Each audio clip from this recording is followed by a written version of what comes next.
Voilà, bonjour à tous et à tous. Que le nom de Jésus soit béni. Nous saluons tous ceux qui sont là, tous ceux qui passent donc nous visiter, ceux qui sont en vacances comme ceux qui ne sont pas aussi. Nous vous saluons et nous vous souhaitons de passer un agréable moment donc dans la présence du Seigneur. Je ne sais pas, je n'ai pas l'habitude, mais là j'ai l'impression que ça sent bon en fin de compte les fleurs. Ceux qui sont devant, je ne sais pas si vous, tout à l'heure, pouvez prendre une fleur, vous allez voir. La vie, parfois, elle est tellement si simple qu'on prend pas le plaisir d'apprécier. Et surtout, quand on regarde ces fleurs, je ne sais pas, mais l'odeur, c'est une bonne odeur. Que le nom de Jésus soit béni.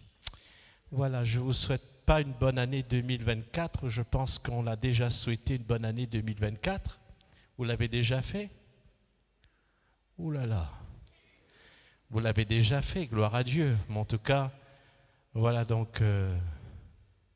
Alors, passons aux choses essentielles. Après, nous allons voir la suite après.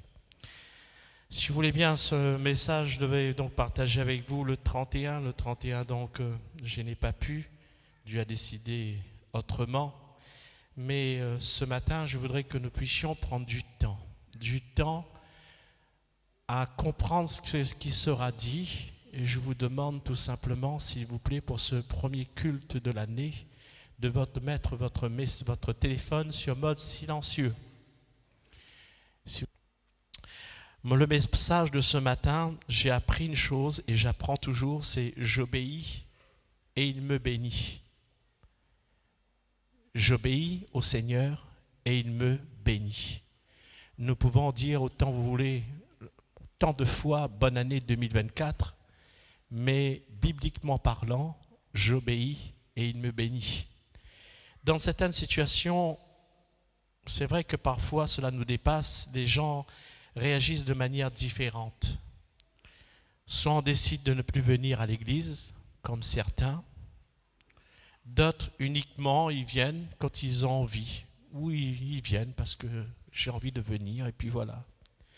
Certains ne trouvent plus aussi leur plaisir dans la communion fraternelle. Certains disent, les bruits courent et j'entends les sons. C'est plus comme avant. D'autres portent aussi leurs problèmes depuis tellement longtemps. Très longtemps, ils ont des problèmes. L'année passe, repasse. On souhaite bonne année, mais le problème est toujours là. Et je sais que vous êtes aussi fatigués. Fatigués de ne pas voir, le résultat de vos prières. On cherche la bénédiction et on dit Seigneur, bénis-moi. Bénis-moi Seigneur. Mais est-ce qu'il y a seulement la bénédiction dans nos vies? Est-ce que Dieu nous a promis donc la bénédiction dès le commencement de notre vie chrétienne où nous avons donné notre cœur au Seigneur? Attention, ne faisons pas preuve de légèreté, mais soyons plutôt réfléchis, même si nous sommes des jeunes convertis. La vie chrétienne ne sera jamais un long fleuve tranquille. Jamais un long fleuve tranquille. Si on vous a fait croire cela, donnez votre cœur au Seigneur et vous serez bénis. Et si vous pensez ça ce matin, mais je dois rétablir la vérité. La vérité, Dieu n'a pas promis le bonheur. Dieu n'a pas promis les bienfaits. Dieu n'a pas promis les grâces.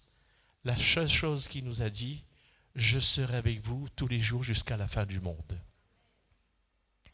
Certes, il veut nous bénir, parce que notre Dieu, c'est un Dieu de bénédiction. Il veut notre bonheur. Mais le bonheur que Dieu nous propose, la paix que Dieu nous propose, c'est sans condition. Le salut est sans condition, sans contrepartie. Le salut, c'est un cadeau. C'est une grâce imméritée. Dieu nous a offert le salut en son Fils Jésus-Christ. Il nous a proposé à chacun. Pour les autres, Dieu vous propose aussi ce matin la grâce de lui appartenir. Par l'amour merveilleux de Dieu dans son Fils Jésus-Christ. Amen. Rien ne pourra nous sauver si ce n'est que le nom de Jésus-Christ. En revanche, la bénédiction n'est pas automatique. Dieu bénit, mais ce n'est pas automatique, ce n'est pas comme les antibiotiques qu'on nous donne. Il n'y a pas de délivrance sans repentance. Il faut une vraie confession, même si les conséquences parfois sont graves ou minimes. On souhaite une bonne année, mais comment? Il faut la renonciation. Il faut aussi l'humiliation, afin de voir au milieu de l'Église des guérisons divines. Les familles qui se déchirent, les familles qui sont brisées, les familles qui sont prêtes à se séparer. Il faut la réconciliation de voir pour que le Seigneur puisse agir dans les foyers. Si on veut des délivrances de toutes sortes de passions, délivrance de je ne sais quoi, si nous voulons voir des conversions, si nous voulons voir la gloire de Dieu au milieu de son peuple et dans nos vies, il y a des conditions. Et quand ces conditions sont réunies, c'est là que le Seigneur, il envoie les bénédictions spirituelles, parce qu'il veut nous bénir spirituellement. Physiquement, Dieu est capable de nous bénir. Psychiquement, psychologiquement, mais aussi matériellement, Dieu est capable de nous répondre. Bien sûr, il y a des mystères inexplicables qui nous font douter. Et nous serons toujours dans ce genre de questions. Pourquoi? Pourquoi on a prié pour tel ou tel sujet et le Seigneur ne guérit pas, le Seigneur ne délivre pas? Nous avons reçu une promesse et nous voyons toujours rien venir. Les années passent, mais c'est toujours le problème qui nous tient captifs. Mais je peux citer ce que l'apôtre Paul a demandé au Seigneur. Lui aussi, il a demandé. Il a dit, Seigneur, enlève cette écharpe dans ma chair. La Bible dit, la Bible parle de cela, mais selon l'histoire, certains disent que l'apôtre Paul avait des problèmes des yeux, d'autres disent autre chose. Bon, nous n'allons pas venir sur l'histoire, mais il a demandé au Seigneur d'enlever ce problème. Et Dieu lui dira, Dieu va lui déclarer, ma grâce te suffit. On pense peut-être en multipliant des soirées de prière, on dit mais il faut prier, l'Église ne prie pas assez. Il faut des soirées de prière. Il faut des jeûnes de prière, on ne jeûne pas assez. Ou des soirées de louange. Je ne dis pas que cela n'est pas important.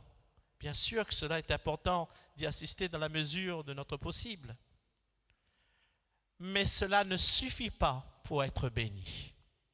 Cela ne suffit pas. Car il faut un renouvellement dans l'obéissance de la parole de Dieu. L'intervention de Dieu dans nos vies, dans nos églises, dans nos villes, nos villages, passe d'abord par l'humiliation, passe par la prière, la renonciation de nos mauvaises actions, de recherche de la face de Dieu. Ce n'est pas moi qui parle, ce n'est pas moi qui ai inventé cela, mais c'est la parole de Dieu. L'exaucement de nos prières, c'est une bénédiction de Dieu, c'est-à-dire la réponse de Dieu à notre demande. La bénédiction est une grâce accordée par le Seigneur. Et cela s'obtient à partir de ces quelques versets que nous allons lire parce qu'il y a des conditions si nous voulons que le Seigneur puisse agir.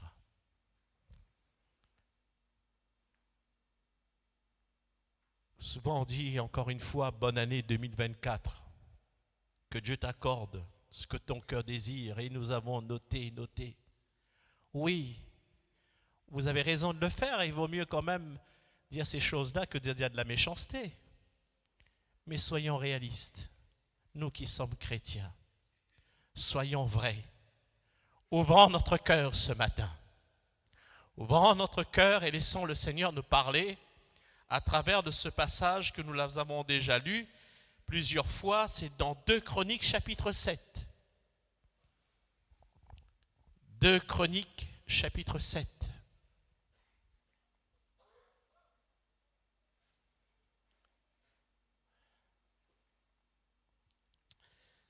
Voilà ce qu'il est dit dans 2 Chroniques chapitre 7 verset 14.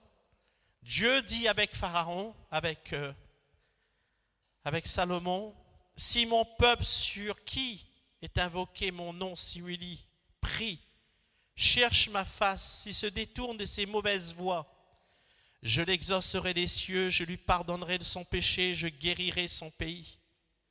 Mes yeux seront ouverts désormais, mes oreilles seront attentives à la prière faite en ce lieu. Maintenant j'ai choisi et je sanctifie cette maison pour que mon nom y réside à jamais. J'aurai toujours là mes yeux et mon cœur. Amen. » La bénédiction, ceux qui doivent donc bénéficier de la bénédiction du Seigneur, il est accordé à ceux qui invoquent le nom de l'Éternel. Si mon peuple sur qui est invoqué mon nom, le Seigneur parle de son peuple. Le Seigneur ne parle pas de qui que ce soit, mais parle de son peuple, de ceux qui lui appartiennent. Il s'agit de ceux qui ont fait alliance avec lui par les eaux du baptême, si vous voulez bien, aujourd'hui, dans la nouvelle alliance. Bref, le chrétien, l'Église, son épouse, ça appartient à Dieu, ça n'appartient pas aux hommes. Ceux qui ont accepté le salut en Jésus-Christ, nous le disons, nous avons parlé de cela, nous appartenons au Seigneur. Ceux qui réclament le nom de l'Éternel. Et ce matin, nous sommes fiers de dire que nous sommes chrétiens. Quelle grâce de la part de Dieu quand il nous dit « En mon nom, vous êtes mes enfants, tout ce que vous demanderez en mon nom. » Quel nom merveilleux que nous possédons si ce n'est que le nom de Jésus-Christ. Le nom qui est au-dessus de tout nom. Nous prosternons devant ce nom glorieux. Ce nom merveilleux. Il n'y a pas d'autre nom qui nous a été donné. Et ce nom, nous voulons le voir élevé au milieu de nous ce matin. Quand tu proclames le nom de Jésus-Christ, fais attention. Ce n'est pas un nom où nous devons profaner, mais c'est un nom que nous devons respecter, aimer et nous incliner devant, parce que Jésus, ce n'est pas n'importe qui. Jésus est-il le nom qui est invoqué dans ta vie? Le proclames-tu ce matin? Est-ce que tu es fier? Ou sinon tu te caches? Tu essaies de dissimuler de peur d'être jugé, d'être accusé par les autres. Ce nom, est-ce que tu l'élèves haut, fort dans ta vie, dans ton foyer? Quand je parle du foyer, ce n'est pas seulement de répéter Jésus, Jésus, mais l'élever dans les moments de prière avec la femme et le mari et les enfants. L'élever dans ta famille qui te juge parce que tu es chrétien. L'élever dans ton travail, au lycée, à la fac, et j'en sais encore, il y en a d'autres. Le nom de Jésus doit être glorifié dans ta vie parce que tu lui appartiens. Tu appartiens à Jésus, nous appartenons. Les conditions de la bénédiction, Dieu lui-même dit, mais si mon peuple s'humilie, prie, cherche ma face, s'il se détourne de ses mauvaises voies. Et quand Dieu avait parlé avec Salomon, il parlait au peuple en disant, mais si mon peuple s'humilie, parce que viendra un temps où le peuple fera un peu ce qu'il voudra. Israël devrait aimer le Seigneur de tout son cœur, de toute son âme, puisqu'il est dit, tu aimeras le Seigneur de tout ton cœur, de toute ton âme, tes pensées. Comment aimes-tu le Seigneur? Est-ce que tu l'aimes plus que ton mari? Est-ce que tu l'aimes plus que ta femme? Est-ce que tu l'aimes plus qu'autre chose? Comment aimes-tu le Seigneur? Tu aimeras le Seigneur de tout ton cœur, de toute ton âme. C'est ce que le Seigneur demandait à son peuple. Bien souvent, le peuple de Dieu, malheureusement, marchait dans l'immoralité. Le peuple faisait des compromis avec les autres peuples. Le peuple désobéissait au commandement de Dieu, qui était prescrit par Dieu lui-même. Alors Dieu va les avertir d'une manière différente. Dieu a envoyé des messagers pour les avertir, mais le peuple s'obstine à faire ce qui est mal aux yeux de Dieu. Il suffit de lire l'histoire d'Israël dans les livres des chroniques, le livre donc des rois. Il y a des rois qui ont bien marché avec le Seigneur, qui ont quand même donné donc un genre impulsion au peuple pour que le peuple puisse respecter le Seigneur. Mais il y a d'autres rois, ils ont fait vraiment des choses qu'il ne fallait pas. Alors quand on fait des choses qu'il ne faut pas, qu'est-ce que le Seigneur faisait? Il envoyait des fléaux, comme la sécheresse. Et quand il y avait la sécheresse, il n'y avait plus rien qui poussait. Il y en a qui mangeaient même leurs enfants parce qu'il y avait la famine.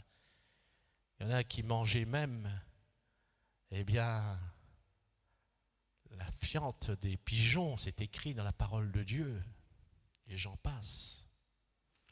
Alors Dieu envoyait aussi les ennemis d'Israël en signe du jugement. Nous rappelons ce roi Babylone qui est venu en Israël. Il y en a d'autres rois ils ont corrigé Israël. Le peuple ne respectait pas les 4 conditions qui leur permettaient d'avoir une vie épanouie dans le Seigneur. Dieu veut notre bonheur, mais à condition que nous obéissons. Et les conditions sont simples. Ce matin, que ton cœur soit attentif, que ton cœur soit ouvert, parce que voilà ce que nous allons apprendre des 4 conditions. Si mon peuple s'humilie, sur qui est invoqué mon nom, donc nous savons que nous appartenons à Dieu. Le nom de Dieu est un nom merveilleux et nous portons et nous sommes fiers de dire que nous sommes chrétiens. Mais Dieu parle d'humilité. Ce n'est pas un sentiment qu'on accepte facilement, l'humilité. Et pourtant, Dieu demande. L'humilité, c'est reconnaître nos échecs. Reconnaître, rentrer en soi-même, se repentir de ses fautes. Un peu comme le fils prodigue, quand il était parmi les cochons, il est entré en lui-même, il disait, mais chez mon père, il y a quand même tout ce qu'il faut, il y a de l'abondance. Et moi, je suis parmi les cochons, je suis en train d'envier les cochons. Il réalise sa situation. Est-ce que nous réalisons cela? Nous réalisons dans la situation que nous sommes. Je ne dis pas que tout le monde est dans des situations pénibles, mais chacun d'entre nous, nous savons où nous en sommes.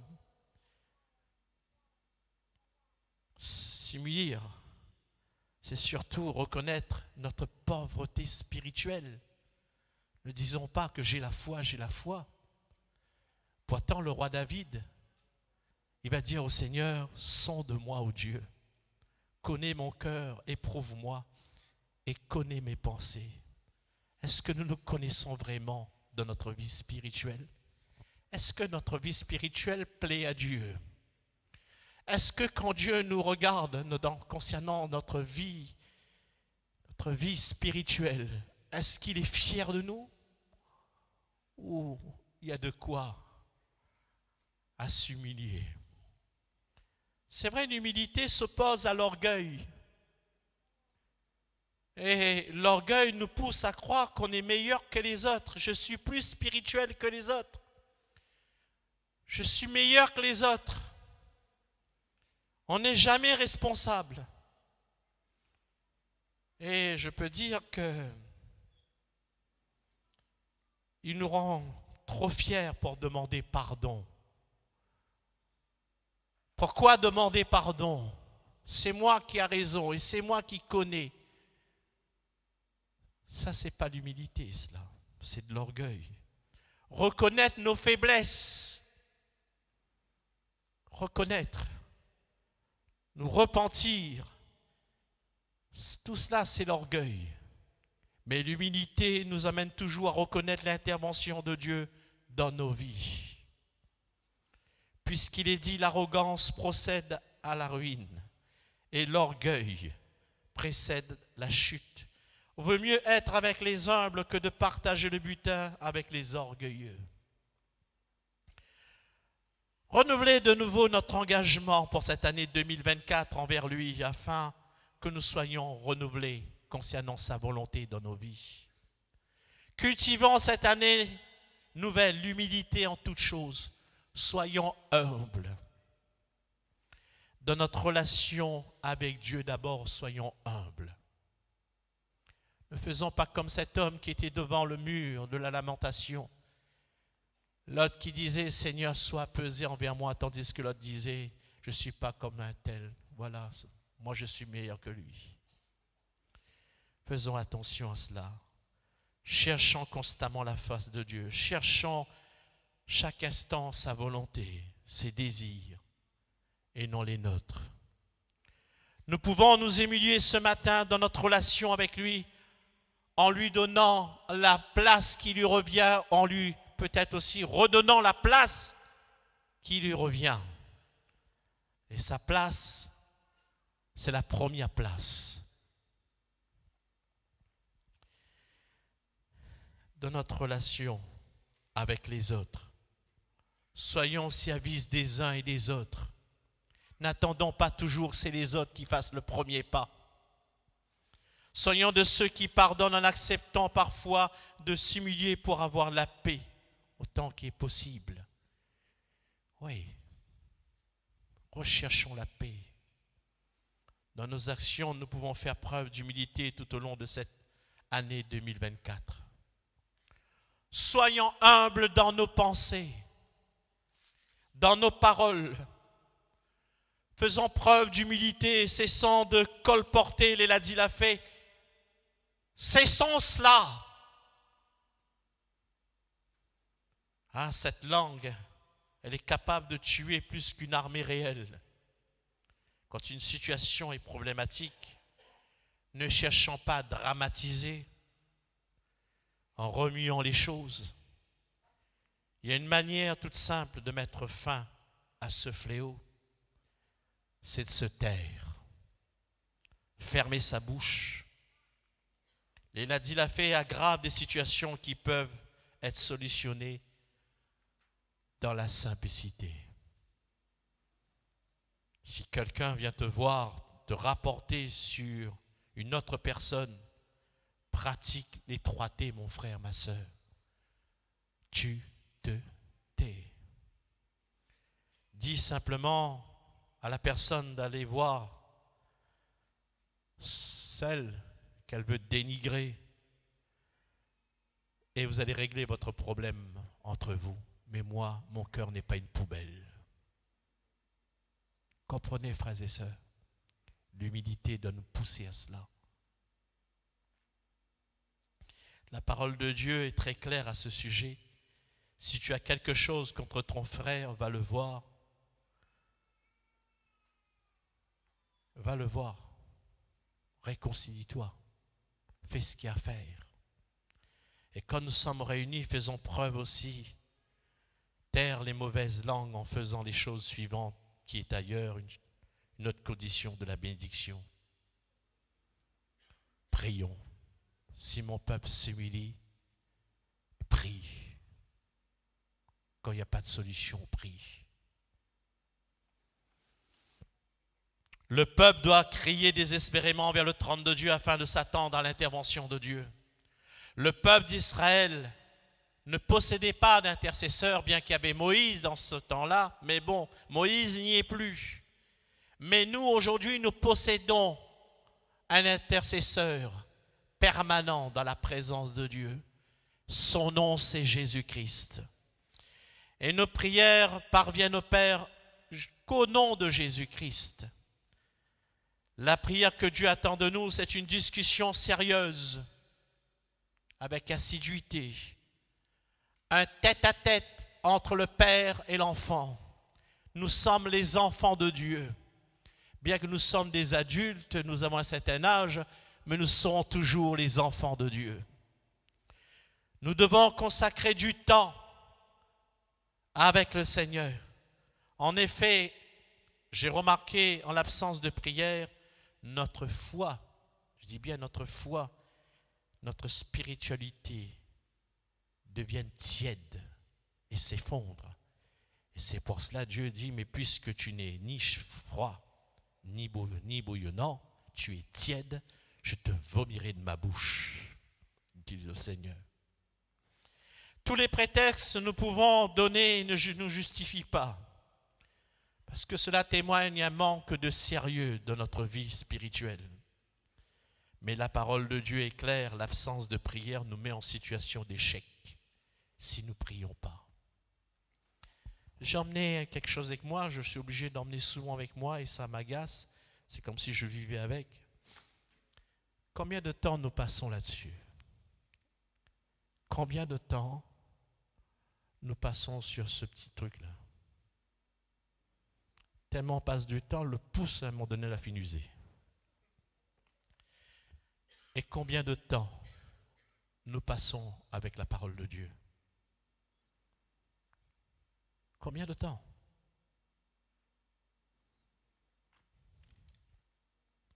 Que la prière soutienne votre persévérance, dira Paul. Soyons vigilants dans ce domaine, plein de reconnaissance envers Dieu, dit Paul. Que cette année, que nous soyons des hommes et des femmes de prière qui se tiennent à la brèche et qui prient, qui intercèdent en faveur des autres, parce que dans l'Église, il y a des cas vraiment difficiles, il y a des cas vraiment terribles.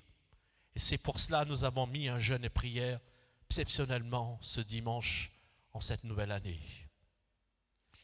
Il y a tellement de situations de détresse dans nos paroisses. Il y a des gens qui souffrent, qui ne disent pas grand-chose, mais qui souffrent. Il y en a qui font que pleurer au milieu de l'église, nous les voyons, mais ils ne disent pas grand-chose. C'est pour cela que nous avons mis un temps de jeûne et de prière, nous ferons l'onction d'huile. Nous allons prier ensemble. Je vais laisser un micro à un moment donné pendant une demi-heure, celui qui veut parler, qui veut ouvrir son cœur pour que nous puissions prier pour lui, eh bien, il le fera. Nous avons mis une boîte donc à la bibliothèque, celui qui veut donc mettre un sujet de prière et qui veut rester dans l'anonymat, vous pouvez le faire, vous allez mettre dans cette boîte. Et celui qui veut que les gens savent que vous avez mis sur un papier, nous le ferons aussi. Nous prierons ensemble. Ne négligeons pas nos jeûnes et prières. Ce sont des combats spirituels. L'Église affronte, unie ensemble l'adversité. Ensemble nous avançons. Ensemble nous prions.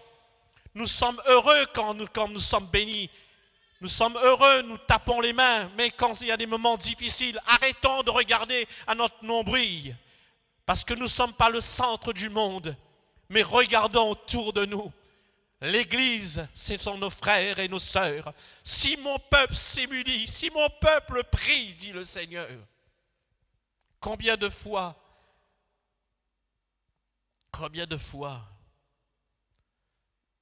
nous avons répondu aux jeûnes et prières? Combien de fois? Souvenez-vous d'Esther. La reine Esther, avant d'aller affronter ce roi, parce qu'il y avait un protocole, personne ne pouvait se présenter devant le roi sans l'ordre du roi, sans que le roi tend son sceptre. Mais elle va quand même affronter parce qu'il y avait un danger pour le peuple. Aman voulait tuer le peuple de Dieu. Le diable voulait détruire Israël, le peuple promis de Dieu. Et elle va demander au peuple de prier, jeûner. Elle n'a pas seulement demandé de prier, bien souvent on m'en dit, mes frères, priez pour moi, priez parce que je passe par un moment difficile. Mais elle aussi, de son côté, elle ira aussi prier, dit la Bible. Ne négligeons pas les réunions de prière. Il n'y a pas de petites et grandes prières. Pas de petites et grandes prières, mais c'est une sainte convocation de la part de Dieu. Priez. Si mon peuple s'humilie, prie, cherche ma face. Le peuple de Dieu doit se tourner de tout son cœur, de toutes ses pensées. Aimer la présence de Dieu. Non pas seulement quand nous avons une épreuve de notre vie, nous venons plus aux réunions, nous venons plus au culte. Nous sommes plus spirituels que les autres. Notre Dieu souhaite passer du temps avec nous afin de nous accompagner, nous guider dans chaque moment de notre vie. Dans son amour infini, il a fait de nous des êtres libres. Et si nous cherchons la présence de Dieu, si nous décidons de prendre du temps avec lui, lui-ci, il va prendre du temps avec nous. Lui-ci va prendre du temps avec nous. En vérité, lui seul peut nous aider. Lui seul peut garder notre vie. Aucune inquiétude, aucun bien, aucune position sociale influente n'a le pouvoir de nous garantir la délivrance. Personne ne peut dire tu seras délivré, tu seras guéri. Personne n'est capable de te dire ne t'inquiète pas, tu sortiras victorieux, si ce n'est que le Seigneur lui-même qui peut le dire. Cherchez cette année la face de Dieu en nous tenant dans la présence de Dieu. C'est ainsi que nous allons le reconnaître. Nous pourrons grandir. Quand on commence à fréquenter une personne, on commence aussi à connaître cette personne. Je prends le cas de celles ou ceux qui sont amoureuses ou ceux qui sont mariés. Avant, vous passez plus de temps avant le mariage, non? Au téléphone, non? Non. Vous avez oublié cela? Passez plus de temps au téléphone. Parfois, on n'avait même pas grand-chose à se dire, mais on restait au téléphone quand même. Alors, on pose la question, ceci, cela. Un petit coup. Vous savez que le Seigneur, il est mieux que le fiancé ou la fiancée, parce que c'est l'époux. Il veut aussi passer du temps avec nous. Même si nous n'avons pas vraiment la réponse de Dieu, mais aimons cette présence. Aimons la présence de Dieu. Parlez avec Dieu, posez-lui des questions, méditez sa parole. Qu'est-ce que j'apprends sur Dieu, sur Jésus? Quels conseils il me donne? Dieu veut que tu le retrouves. Il veut te parler, t'enseigner. Il veut te connaître. Interroge le Seigneur cette année. Soumets tous tes projets au Seigneur. Cherche sa volonté. Tiens-toi à ses pieds. Parce qu'il a tant de choses à nous dire et tant de directions à nous donner. Quand on ouvre la parole de Dieu, quelqu'un dit « j'ouvre la bouche de Dieu ». C'est pour cela que Jésus dira « demandez, on vous donnera ». Oui ou non? Ça, on aime ça, hein? Mais on oublie la suite. Cherchez, vous trouverez. Cherchez ma face, dit le Seigneur. On aime recevoir, mais on n'aime pas chercher. Chercher, c'est difficile. Et pourtant, c'est le Seigneur qui le dit. Si mon peuple s'humilie, prie, cherche ma face. Cherchez la face de Dieu.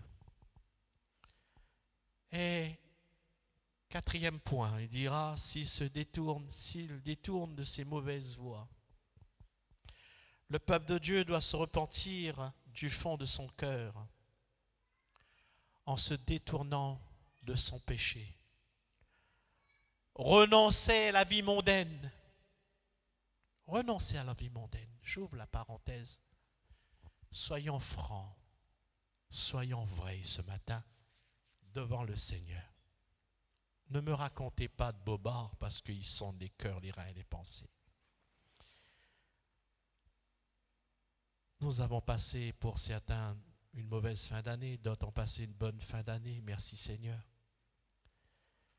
Comment avons-nous fêté? Est-ce que c'était de manière simple ou mondaine?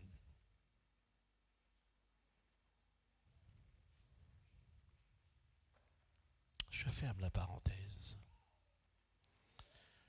Mon frère, ma sœur, Nous ne devons pas nous conformer avec les choses de ce monde. C'est comme cela Israël a trouvé des problèmes. En essayant d'imiter les autres, Israël est tombé dans un piège. Quand nous venons avec un cœur contrit, Dieu nous amène à la repentance. Cela s'appelle une tristesse selon Dieu.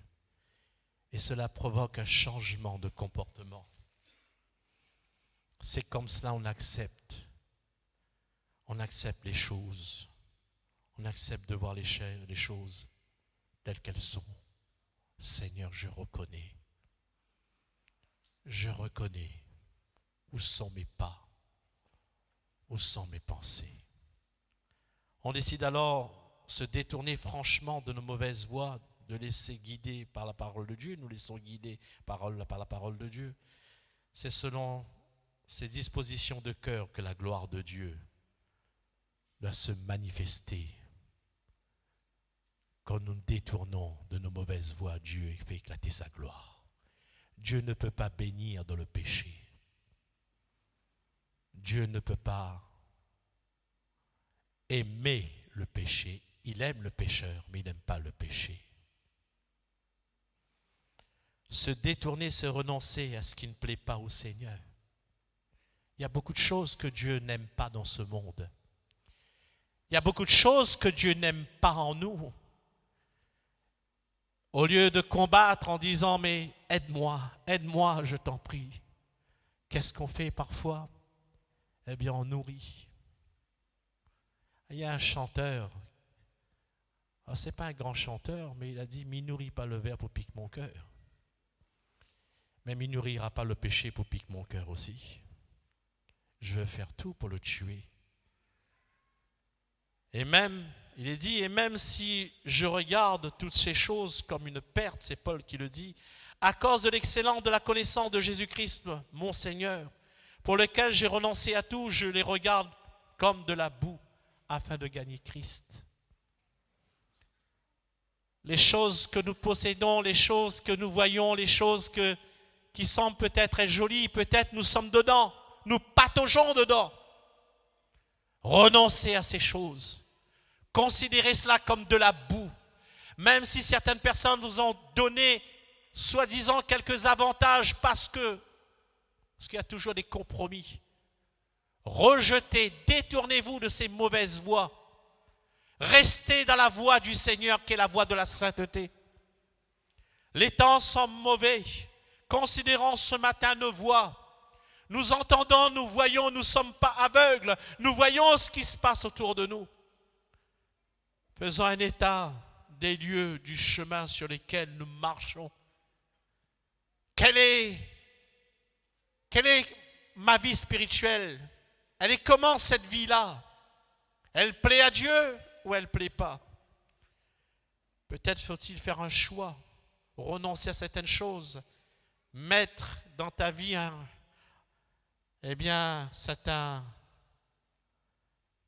certaines règles.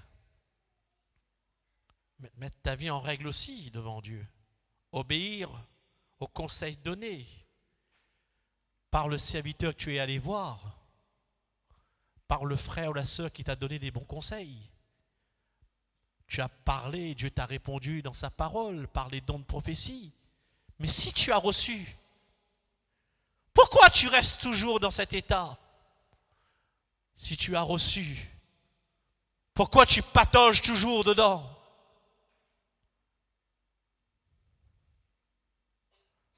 Je ne suis pas là pour juger qui que ce soit, mais nous devons considérer humblement ces quelques versets, frères et sœurs. Si mon peuple sur qui est invoqué mon nom, s'il s'humilie, s'il prie, s'il cherche ma face, il se détourne de ses mauvaises voies, voilà le résultat. Je l'exaucerai. Oh, je l'exaucerai. C'est bizarre, vous dites Amen quand je dis j'exaucerai, mais tout à l'heure, dans s'humilier, frères et sœurs, exaucer, d'accord, Mais il y a quand même les autres points à respecter.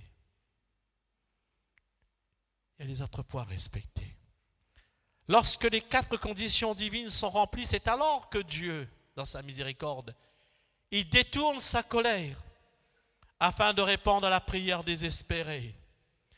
Et c'est comme cela qu'il nous exauce. Il nous pardonne. Il nous guérit de tous nos maux. Il agit, il exauce, il accorde une grâce en faveur, et on peut dire en notre faveur, mais aussi en son temps, parce que Dieu fait des choses belles en son temps. Dieu n'est pas là pour précipiter les choses, parce que Dieu est le Dieu des temps et des circonstances. C'est lui le maître. Ne cherchons pas à précipiter les choses. Il faut laisser agir en son temps, le laisser agir. Il est l'auteur de la bénédiction. Personne ne peut vous donner une bénédiction. Personne ne peut nous donner une bénédiction. Une bénédiction vraie. Parce que le monde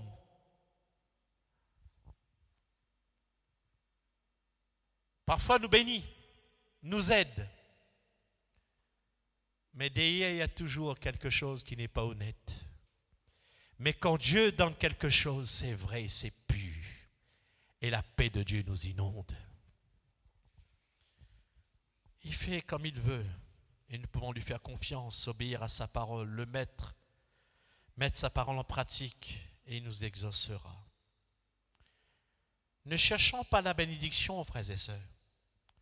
Mais cette année, cherchons surtout à obéir simplement à la parole de Dieu. Vous voulez être béni? Je veux être béni.